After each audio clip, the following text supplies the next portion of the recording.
بلوچستان کے علاقے مچھ میں انسانیت کا سر شرم سے ایک بار پھر جھکا دیا گیا۔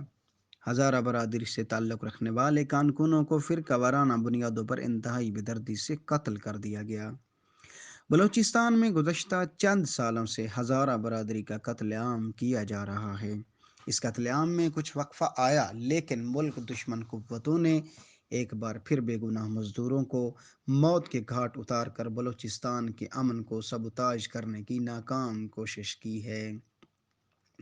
وطن عزیز پاکستان کی دشمن قوتیں چاہتی ہیں کہ بلوچستان میں ناامنی برقرار رہے تاکہ سی پیک جیسے بڑے اقتصادی منصوبوں کو ناکامی کا سامنا کرنا پڑے اور پاکستان ترقی کے راستے پر گامزن نہ رہ سکے۔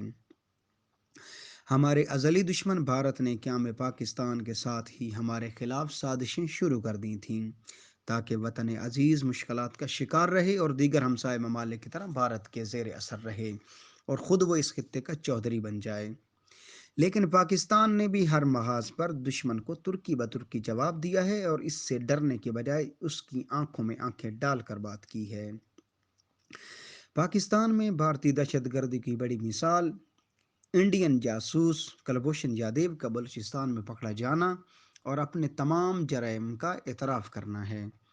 اس کے ساتھ ساتھ بھارت افغانستان میں اپنے قونصل خانوں کے ذریعے پاکستان میں مسلسل دہشت گردی کروا رہا ہے، جس کے واضح ثبوت چند دن قبل ہونے والی وزیر خارجہ شاہ محمود قریشی اور D G I S P R general Babar Iftikhar کی مشترکہ پریس کانفرنس میں پوری دنیا کے سامنے رکھے گئے اور انڈیا کا مکروہ چہرہ بے نقاب کیا گیا۔ گزشتہ چند دنوں میں برطانیہ کی ایک غیر سرکاری این جی او نے پاکستان کے خلاف وسیع پیمانے پر کیے جانے والے پروپیگنڈے کا انکشاف کیا ہے۔ اس فرم نے اس بھارتی دھندے کو انڈین کرونیکلز کا نام دیا ہے۔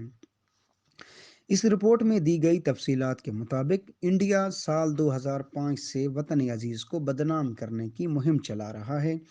بھارت کا ایک گروپ جسے سریوستوا کے نام سے جانا جاتا ہے نے پاکستان کے خلاف پروپیگنڈے کے لیے دنیا کے 65 مختلف ممالک میں 256 ویب سائٹس لانچ کر رکھی ہیں، جن کے ذریعے پاکستان کے خلاف جھوٹی خبریں پھیلائی جاتی ہیں۔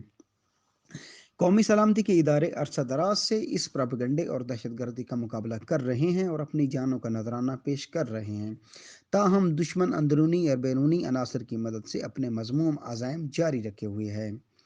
ملک میں بالخصوص بلوچستان میں جاری اس دہشت گردی میں کچھ تکفیری اور قوم پرست عناصر ملوث ہیں، جن کو بیرونی فنڈنگ دیے جانے کے ثبوت قومی سلامتی کے اداروں کے پاس موجود ہیں۔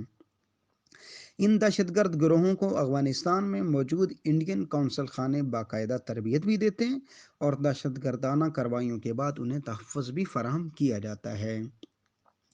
مچھ میں ہونے والی اس دہشت گردی کی نوعیت کو دیکھتے ہوئے اطمینان سے یہ بات کی جا سکتی ہے کہ حالیہ کارروائی میں بھی اندرونی تکفیری عناصر دشمن کے ہاتھوں استعمال ہوئے ہیں اور بے گناہوں کے خون سے اپنے ناپاک ہاتھوں کو آلودہ کیا ہے۔